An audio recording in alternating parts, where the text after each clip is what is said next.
Good morning. Today is post Purim.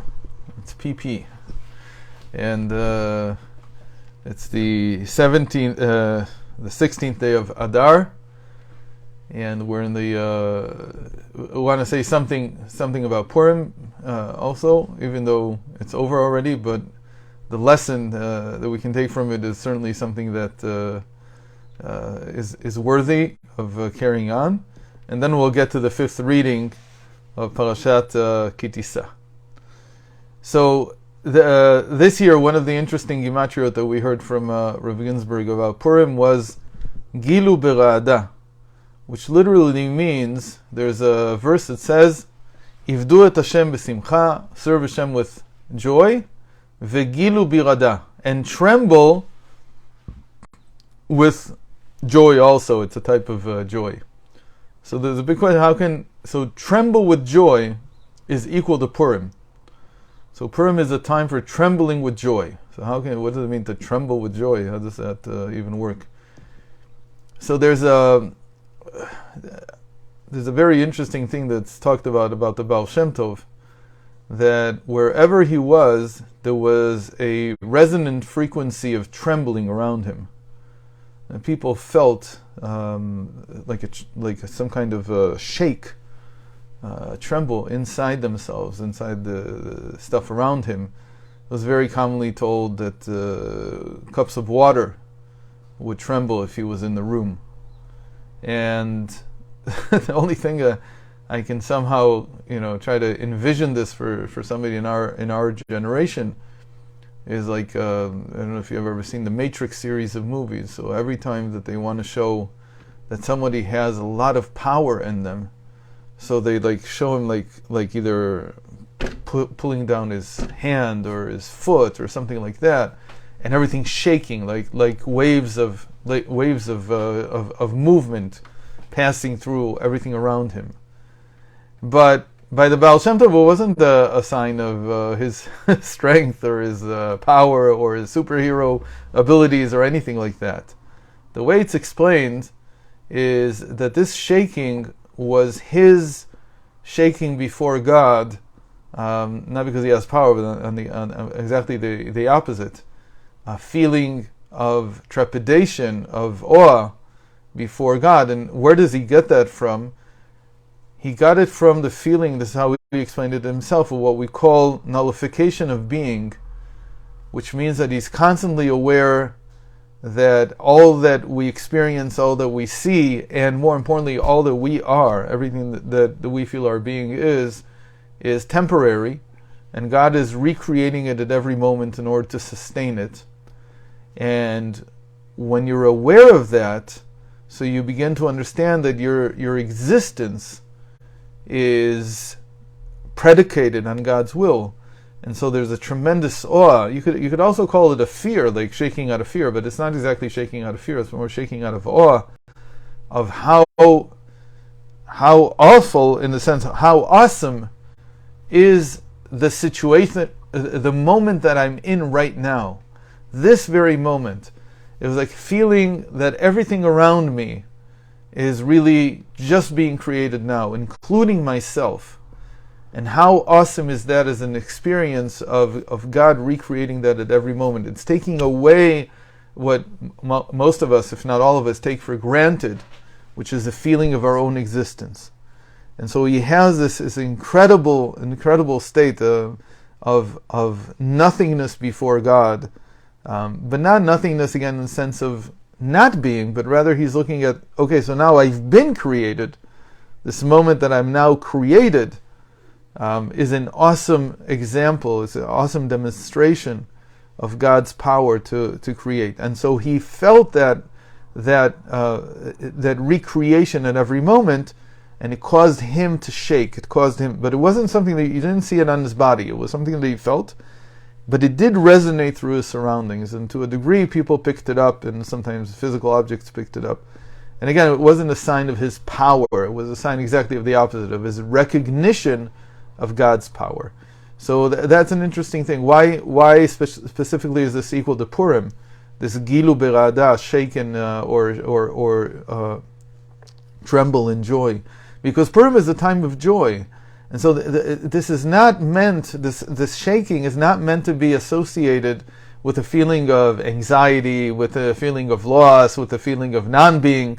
It's none of those things. It's actually a tremendous feeling of God is now sustaining me. He's now recreating me at every moment. And that is a joyful experience. It's not one of any kind of trepidation or any kind of fear. And specifically, you can get to it on Purim, because Purim is the time we know that we can see that Haman and Mordechai are all the same for God, right? The whole premise of the Megillah, the way it's, the scroll of Esther was written in a very, let's call it secular language, and that doesn't mention the name of God and so on. And there were probably historical reasons why this was done, because they wanted to introduce this, or the only way to really get it to everyone in the Persian kingdom was by making it an official part of the history. And so as an official part of the history, they had all kinds of means by which to distribute it. And that's something that they wanted to do, right? That this was after basically all the books of the Bible had already been written. Esther is the last book. And there was a big question: how do you get this to people? How do you even arrive? How do you distribute it so that people will know about it? So they used the means of the Persian Empire, but to do that they had to make it into a secular document. But because it made it into a secular document, it lends itself tremendously to all kinds of interpretations. And one of these interpretations is that Achashverosh, the king there, he represents the master of the world. And you see that he has power to raise Haman and then to throw him down, and to raise Mordechai and to give him Haman's house in his hands. And many people interpreted the whole scroll of Esther as a parable for God and the good and evil in the world. That what we call good and evil, as difficult as this is to understand, but what we call good and evil is very, very limited. It's a very limited perspective on what's going on, because we understand that good and evil are things that we came to understand by eating from the tree of knowledge. And apparently there is a way to live in the world without good and evil, without morality. And so on Purim we reach that level. That's the whole idea of that we should see that Arur Haman, cursed as Haman, is the same as Baruch Mordechai, as blessed as Mordechai. So we know that, sometimes we say that it's in gematria they're both equal to 502. But really the essence of it was to understand that before God, and there's a medrash that says this, the actions of the wicked and the actions of the righteous, of the pious, are equal. They're all part of creation. Again, this is not something that we do every day, just on Purim. But in Purim we get to such a high level that we can see that there is some validity to that statement. And because where is that place? The place where the world is just now being created at this moment. So it's being created with stories of people doing this, stories of people doing that, and they're all equal, all these stories before God. And at this present moment I have to choose to do the right thing, but everything that was in the past is like a story. It's like something that happened in the past. And by the way, this is a very important therapeutic, cathartic understanding. If a person can bring themselves to understand that their past is a story, and a story maybe that they wrote, but it's a story in the end. It's not dissonance. It's more an ability to accept things, to unencumber myself from all the baggage that everything contains. So we'll leave it at that. This idea that Purim equals tremble in joy. In today's reading, we see the aftermath of the sin of the golden calf. And basically the sin of the golden calf is one of 4 major sins that are described in the Torah. Obviously the first one is the sin of the eating from the tree of knowledge. The second general sin, all-encompassing sin, was a selling of Joseph into slavery, into Egypt. The third one is our sin, the sin of the golden calf, and the fifth one is a little bit later in the book of Numbers, Bamidbar, in Parashat Shlach, when the spies were sent to the land of Israel to decide on where to attack it from and so on, how to conquer it, they come back and they disrespect the land and they convince the people that they don't want to go in. So that's called the sin of the spies. Now, if we look at something very interesting, one of the techniques that Rav Ginsburg uses a lot, and we really haven't talked about them, but I told you this week I talk a lot of gematria, so now I'll do something a little bit more complex than just regular gematria, and we'll look at the number of the Torah reading in which each of these sins occurred. So the sin of eating from the tree of knowledge is in the first parsha, in Parashat Bereshit. The sin of Mechirat Yosef is in Parashat Vayeshev, and that's the 9th parsha. Our sin is in our parsha, Tissa, and it's the 21st parasha from the beginning of the Torah.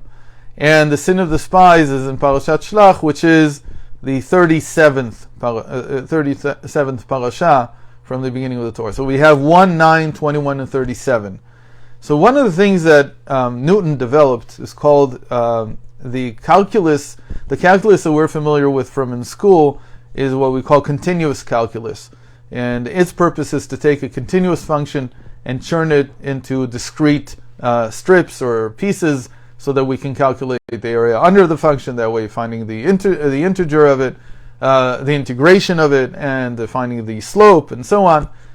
But Newton also developed a little bit more, and it's called finite differences. And this is the calculus of integer numbers. You can make a calculus out of integer numbers just as much as you can make from continuous functions. And the way you do this is that you find what are called finite differences. So the difference between 1 and 9 is 8. The difference between 9 and 21 is 12. The difference between 21 and 37 is 16. So the differences are now 8, 12, 16. So right away we see that the differences, we can find the differences of the differences, and we see that right away they're 4. Right? 8 plus 4 equals 12, 12 plus 4 equals 16.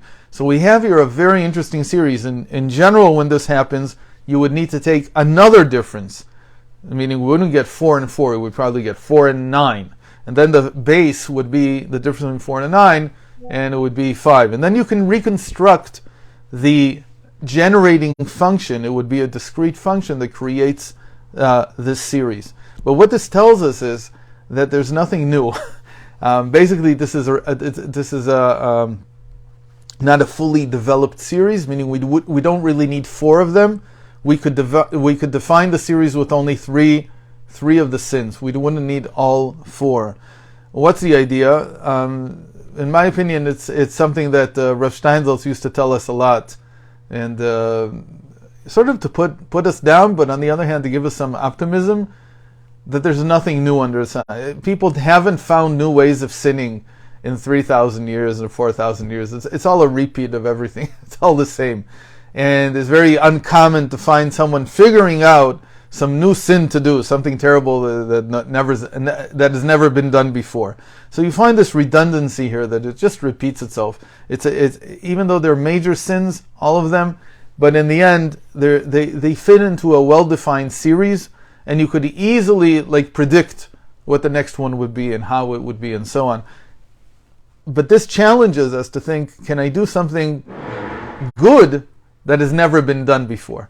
Can I figure out how to do a new good act which is completely novel? Because when it comes to sins, people just repeat, everything is all the same, nothing new under the sun, nothing to be impressed by.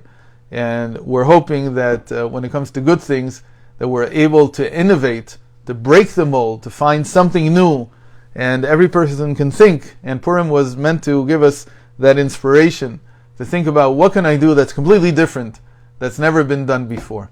So I hope that we'll meet again tomorrow, and by that time all of us will find a way to do something inspiring that's completely new, that's never been done before. Have a good day, guys. Thank you, Rabbi. I'll see you next week. Thank you.